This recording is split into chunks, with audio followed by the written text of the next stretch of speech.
This week's video came out of a culmination of everything that I've been experiencing personally in my life, and I have a feeling it's coming up for some of you too. So I kind of wanted to share this idea of deepening our connection with the land, cultivating a relationship with the earth, and just examining, where we are currently and how we can kind of step onto this path or deepen this role or this connection. So take a moment, center yourself, and welcome to Temple.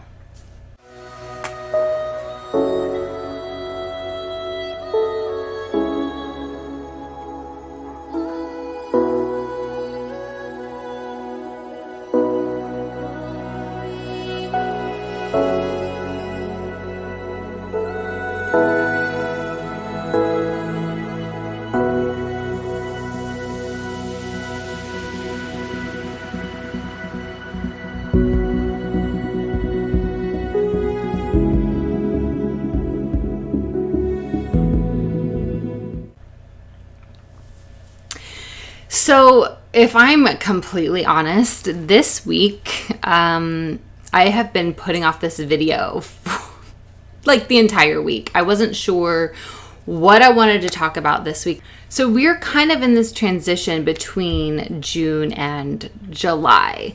June, inside the monthly goddess alignment, we're honoring the solar deity Amaterasu,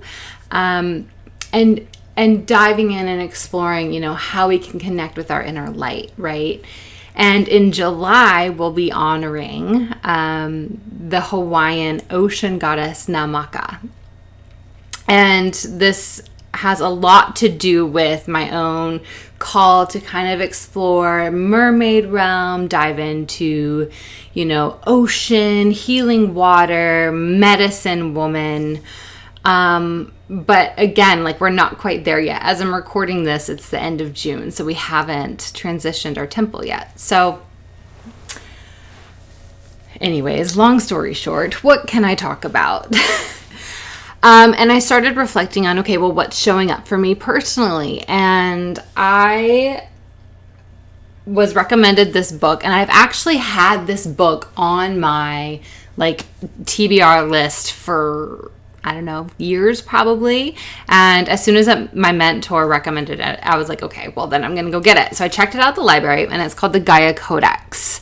And this is all about, this group of priestesses and their work and what they're doing to help facilitate this transition, right, to this new earth, this rebirth of the new earth. And today I wanted to read a passage.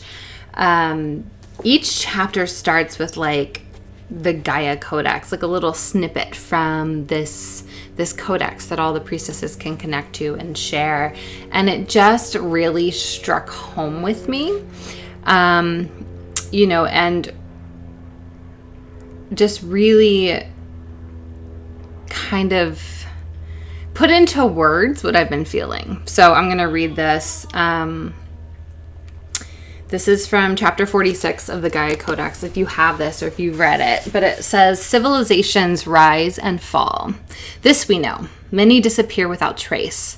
There are points where the fate of humanity on our Mother Earth was in question, when the species exhibited tendencies pointing towards either extinction or rapid mutation. By all accounts, humanity was on a rapid path to collapse in the early to middle of the 21st century. Overconsumption of resources, an exponentially increasing population, massive and rapid destruction of ecosystems, and the loss of cultural wisdom, knowledge, and grassroots survival skills built up over generations. These were all indicators of the devastation to come. When collapse came, it exploded in a chain reaction. Potable water became scarce. The energy sources that ran communication systems were no longer accessible. The infrastructure of the global economy imploded, and people had forgotten how to grow their own food. There was hunger and fighting over what meager resources remained. It goes on, but I just wanted to end there because I'm like, how real is this, right? Specifically the line where, we have lost so much knowledge and wisdom that used to be passed on from generation to generation, right? We used to have this oral tradition. And as technology has advanced, I feel like we've kind of separated ourselves, right? You can go online now and learn anything that you want to. Right? A simple internet search, there's classes, there's workshops, there's blog posts, there's everything. We have so much information at our fingertips, but we've also lost a lot of wisdom because of this, right? And just think of it in simple terms. Like, how many phone numbers do you have memorized, right? We always joke like, oh, I don't need to know phone numbers anymore. It's all stored in my phone. Well, what if you lose your phone? What if you have no way of contacting somebody, right? And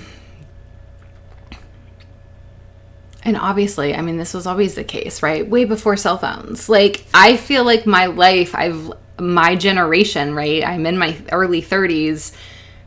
I knew life. I knew life before all of these things. I remember life before cell phones, before computers. I didn't get my first computer. My family didn't get their first computer until I was in elementary school. And even then, it's not like I used it, right? And it's just crazy how fast technology has developed. But just the simple thing of growing our own food.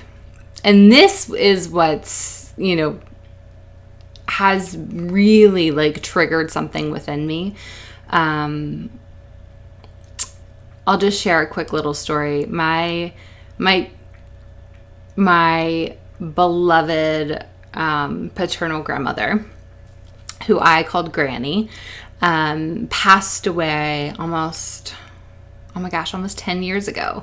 But I talk about her often, and my kids know of her, right? She passed before my kids were born, before I got married, or right after I got married, but they know of her, and my daughter was actually born on my granny's birthday. So it holds even more meaning for me that day. But what I remember growing up, I spent a lot of summers at Granny's house, and she had a garden. Her family were farmers from Tennessee, as was my grandfather, and they came from really large families, and they continued this tradition of having a little mini farm, essentially, this huge garden. And I remember she would go out every evening and sit and just stand out there and watering her garden. But when it came time, we were shucking corn, we were, canning the green beans, stringing the green beans, canning them. She had an apple tree in her backyard and made homemade applesauce and this huge flower bed. And she never lost that connection, right? She kept that piece of her. And after her passing, I really wanted to honor her. I never kept a garden in my life. And so a couple of years ago, I built this huge one. So, and plus it was important for me to teach my children how to grow food. So we could have fresh vegetables, fresh herbs, and just walk into our backyard and grab whatever we needed for dinner. And I think what's been really hard is this year I wasn't able to grow anything. We had a very short planting season. I live in Arizona, in the Sonoran Desert. So I live in this very dry, arid climate, and we didn't have a spring this year. Basically, it went from winter to 110 degrees, and so I wasn't able to grow anything. And for me personally, I'm missing that connection to the land, cultivating that connection with the earth herself. As you know, I've lived here for almost 20 years now. And I've never been able to establish this connection with the land that I live on. And I think that's just been even louder this year. I still have plants indoors that I like to take care of, and that kind of helps me, you know, ground and get my hands dirty, or I'll go outside and pull weeds or whatever, but it's not feeling this connection to the land that I live on. I oftentimes feel like a fish out of water. I really do. Like, and I'm a Pisces, but not because of that. Like, I crave, like, I long to live next to the ocean. Like, I don't need an oceanfront house. I just need a view of the ocean. I need to know that like vast blue sea is there. But yeah, I feel like I'm getting sidetracked and I'm going on a tangent, but I highly recommend this book. And really, you know, it just made me question what my own relationship is, right? And the knowledge that we pass on to future generations. One of my favorite movies, which I was inspired to rewatch this week, is also Avatar. So I was watching Avatar. Also, if you haven't seen this is amazing and you need to watch it. But Avatar is all about, you know, this native culture, this connection, this deep, profound spiritual connection, living in harmony with the land. And I just don't feel that, right? It's something that I definitely need to cultivate in my own life. And again, ways that we can do this is by, you know, growing our own food, being outside more, you know, rising and waking with the sun, and, you know, going to bed, like our natural circadian rhythms, right? And our connecting with moon and the moon cycle. And I had this thought, and this is totally like doomsday, but after reading, you know, Gaia Codex, after watching Avatar, I'm like, what if, you know, we didn't have access to internet? What if something happened, right? Like, think like The Walking Dead, like zombie apocalypse, right? And I was thinking about this after reading Gaia Codex, and like the world essentially crumbling and falling around us, right? What are we going to know how to do? We have outsourced everything, right? Would you know how to grow your own food? Would you know how to be a survivalist? Like, and again, this is total doomsday, but I'm like, what if we didn't have access to the internet? What if we couldn't get on YouTube and just watch a video on how to fix the car, or how to do this, or how to do that? Or like, what if we didn't have access to this information at you know, the drop of a hat? How would we survive as a culture, as a society? What things would be passed down? Because I feel like it's if we don't implement this now, this wisdom, this knowledge, these necessary skills will be lost. So examining what it is we want to teach our children, right? And we can't rely on school systems to do this, right? It's actually teaching future generations, you know, this relationship, connecting with the land, honoring these natural cycles, honoring seasons, how to grow food, how to tap into, you know, medicinal plant wisdom, or whatever it may be, right? How to take care of ourselves, mind, body, and spirit, right? I've always been an idealist, both a blessing and a curse, but my ideal like version is this community that lives in harmony, right? It working together based on individual skill sets, right? And yes, we have that, but this community has become global, right? The community of people that I talk to don't live anywhere near me. And that's another theme that's been coming back again and again, right? Is like staying present, staying local. How can I serve my community, not just online, but also in person, locally, right? I've been so busy building up an online business. Like, what if that goes away, right? What if something happens? Where is my community going to be here in front of me? Who am I going to turn to, right? Until COVID, to be completely honest, I knew one of my neighbors. Like, I live in, this development. It's just this like big circle with over 100 houses. But when COVID hit, we were outside more. We were playing in the front yard, and my kids got to know everybody else's kids because nobody was in school. Everyone was stuck at home, and it was just kind of like we finally got to know each other. And I feel like people don't know their neighbors anymore. I don't know. There's been a lot of stuff coming through, and I apologize that this is a really random video, but again, this is stuff that I've been working through. It's stuff that's been coming up for me. And, if you can relate to this, if you have any input, you want to share any wisdom, what wisdom do you want to pass on, right?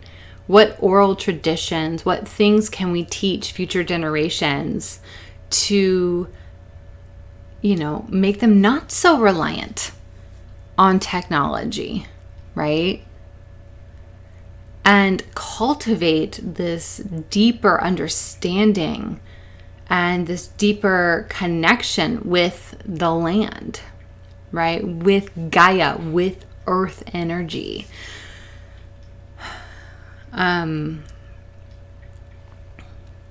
I know for me, like I said, teaching my kids, like getting my kids in the garden every year. I wish I need like a winter garden. I have to build a separate winter garden. I just don't get enough sun in my backyard. I'm going to find a way. I'm going to figure it out this year.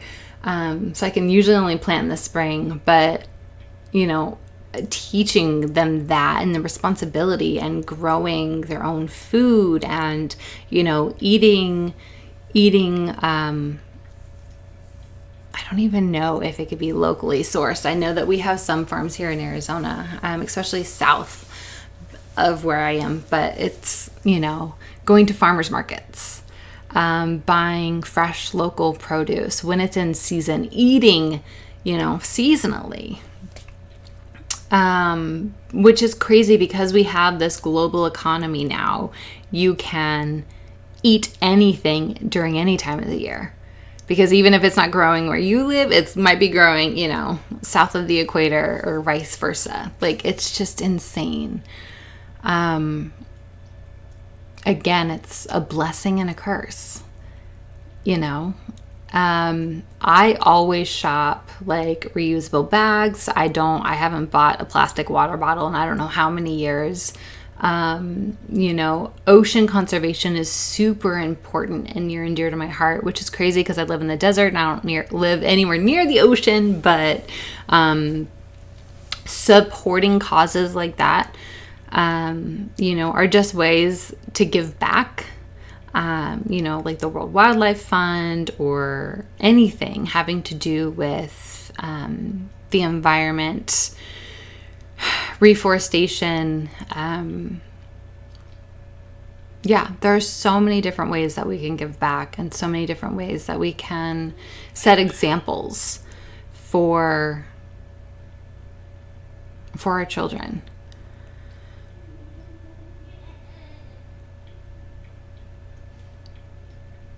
I'm like, does anything want to come through? But I'm feeling complete. So I'm going to leave that there. Let me know how this resonates because it's, again, like I said, it's a little bit different this week. I feel like I should apologize for the random ramblings, but honestly, if you meet me in person, that's how I talk. This is just who I am. It's like, oh, I had this thought, and then this thought, and then this thought, and it's like, okay, let's string it all together. How can I make sense of this? So, yeah, but it felt needed, like I needed to verbalize it. So I'm sending you all massive love. I'm super excited for July I have gotten out all of my seashells, my mermaid candles. I'm so excited. Spoiler alert for July's goddess. As I mentioned earlier, I'll also be releasing something extra special for my patrons for the month of July. So stay tuned for that, and I'll see you next week.